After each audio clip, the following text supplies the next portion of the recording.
When it was announced that Jonathan Bailey is going to be portraying the role of Richard II at the British Theatre, I didn't think twice. I got my ticket and I was ready to go and see him live at the theatre. However, one thing that I didn't really think about is that I don't know anything about this play, and this Shakespeare tragedy really took me by surprise and made this show a little bit harder for me to enjoy. And in this video, I'm going to tell you why that's the case, especially if you're going purely to see Jonathan Bailey on stage. I think there are a few things that would help you resonate with this show a little bit better, and you will not make the same mistake that I did. So let's dive in. Many people have seen some of the Shakespeare's plays before. Romeo and Juliet, Hamlet, Macbeth, all of these shows and plays are really acclaimed, and if you go and see them, you at least have some context about what is going on. And in these cases, I feel that Shakespearean English is a little bit easier to digest because purely you know a little bit more about the play. So for me, going to see Richard II without knowing anything about this play was really challenging because I couldn't quite understand and follow the narrative as well as I normally do when it comes to Shakespeare's plays that I have a little bit more context on. So this is the mistake that I've made, and if you're going to see this show, I would highly recommend you familiarize yourself with Richard II. And I do think that the testament to what I'm saying is also in the program. There is about 10 pages worth of history written here because it is important to understand the context in which Richard II is being developed and when the play starts. The play follows the last 2 years of Richard II's life, where a lot of turmoil happened when he was deposed by his cousin, and also he died in prison. The more you know about the history and the context, the better you will resonate with it. If you are from the UK or if you're English, I'm sure that this is probably part of the just general culture. I didn't grow up here and I don't have a lot of context about it, and I can imagine that there will be a lot of people going to see this show because of Jonathan Bailey, and I actually witnessed around me quite a few people who were not from the UK on the night. So the program is pretty good in terms of explaining what's going on and providing you the family tree, providing you the history context, and how basically Richard II came to the throne when he was 10 years old and how he grew up basically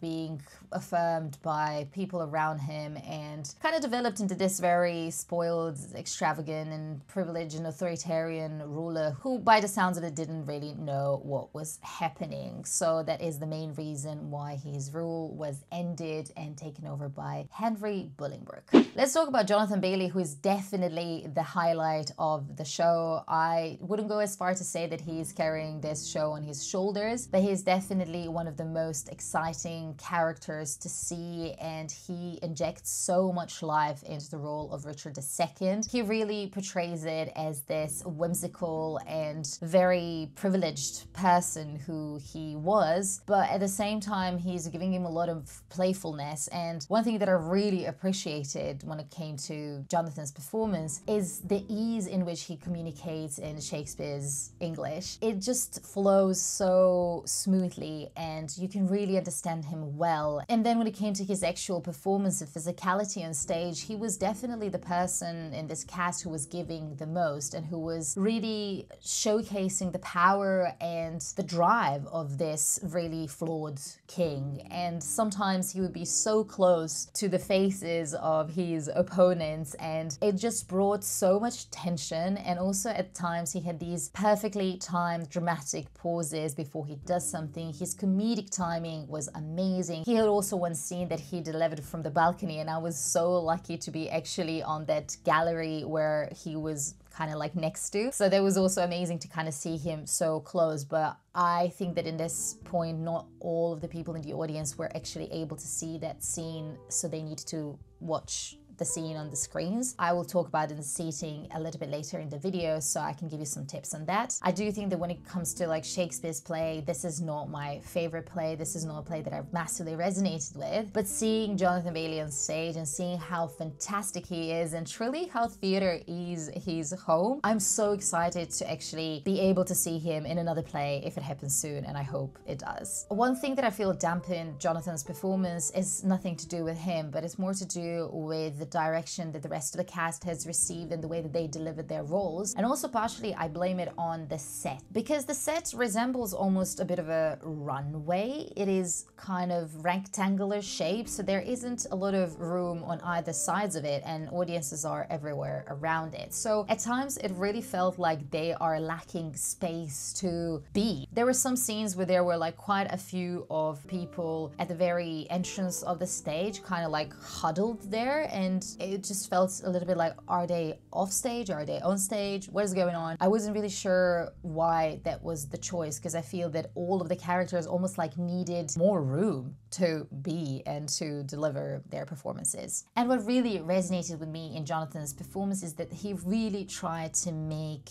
this character his own in all different ways, and he was at the same time the biggest villain but the biggest comedic relief, and he balanced these things very nicely. And at times when he was struggling with his identity and figuring out who he is and what his role is, it kind of felt that the depth that he can go to in terms of forming these conclusions was just limited by his privilege. And this was so beautifully captured by Jonathan, because at the times he was so naive in believing that he has so much power, and at the other times he was also savage because he felt so entitled to treat people around him as his subjects. So Jonathan provided a lot of depth to this character, but also honored its limitations, and I think that that is probably what sums his performance the best. A few notable performances which I really enjoyed are by Royce Pearson, who portrayed Henry Bolingbroke, who is the major opponent of Richard II and the person who dethrones him. He showed a lot of conviction, a lot of stability from the beginning when he enters the stage and is dressed in this suit to the very end when he actually is taking the crown from Richard. There was a lot of authority in the way that he portrayed this character, and I think this was essential for this role. The presence of his character and the opposition that he's showing to Richard II was really felt on stage, and I think that was crucial to Jonathan being able to deliver as well as he did and to taking this story somewhere. I really enjoyed the character of Duke of Ormel, performed by Vinnie Heaven. I think that he is another character that matched Jonathan's playfulness and just that element of removing the edge of this show. Vinnie brought a lot of youthfulness to this character, which was essential to understanding where immaturity of Richard II's reign is coming from to a degree, because all these people were very young. And then also Amanda Root, who was playing Duchess of York, showed a lot of empathy and brought that motherly energy to the show. It's really interesting because this show has only three women in total. I thought that she was really like a breath of fresh air in the cast as well. So as mentioned before, the set was fairly limiting in terms of the size. It just didn't feel like it was big enough for the amount of people that were on the stage at a few different moments. But it had an interesting feature, which was that the part of the stage would go down and then the stage managers would put different props and things on it, and then it would go up, and that would be the way that they would do the scene change. At times this would be a bed, or other times it would be a table and chairs and different props. There was one part where the middle of the stage was just covered with like rubbish and would look like mud. So these kind of dynamic up and down elements would add something different, but also when something is not happening on that part of the stage and when they were like setting it up, it just looked like a hole. At times I really enjoyed it, and I think when that first element of when the set change happens and you see this like new element on stage, it was really interesting for the first couple of times, but then it felt like it was hindering the production, because on that already limited stage you had actors who are just focused on one side because something is happening on the other side. And also maybe because I was on the gallery, I was able to kind of see what was happening in those halls where they were like changing the sets. So I wasn't able to see it fully, but I was able to kind of catch a glance of someone who was helping with it. Also, they used pretty much the whole theater in a sense that there are a few scenes when the characters are coming from like different sides of the theater. The Bridge Theater is beautiful and it is kind of like circular. So basically you have seats all around and the stage is in the middle. So this really helps with when you're picking the seat. Even if you go for a cheaper seat, you will be able to have a decent view. As mentioned, there was this one particular scene when there is Jonathan Bailey on the balcony of the gallery, I think 2. So I was in gallery 1 and I was able to see him, but I think that the people who were like underneath, so they weren't really able to see it. So there are like a few different kind of corners that probably were restricted for this particular scene. So check that out. I would say gallery 1 and gallery 2 are pretty good places to sit, and then obviously around the stage and then opposite of this gallery if you want to make sure to catch this scene. One thing that I haven't talked about is the costumes. I have hinted that the cast members were dressed in suits, and this was an interesting choice that definitely brought a bit more of the office environment into this show. It just felt a little bit odd. I do understand where they were going with it, but at the same time it just felt like a lot of men in suits. And yes, if you look into that from like a parallel with the modern world, a lot of big institutions, governments are run by these men in suits who arguably don't know what they're doing. So there is a parallel that you can draw between these two, but in terms of the visual identity of the show, it just lacked attitude. It just lacked something to be a bit more quirky maybe, or just different, and that is just my personal preference. I do like shows that really expand on the world that they're taking you in, and I think that this show has a lot of potential to do that, because this time has so much power to bring that uniqueness, because you know, hundreds of years down the line we're still talking about this king, we're still talking about this time, and thinking about ways in which we can make the story relevant for today's audiences. So I think that there's almost like a bit of a missed opportunity to give the show a bit more of an identity from that perspective. Also, when they were not wearing suits, there were some cast members who were wearing something that looked like a barber like wax jacket, and it was interesting. Like, I think it definitely showed like familiarity, but I didn't again feel that that was something that elevated the show. It just felt a little bit muted. And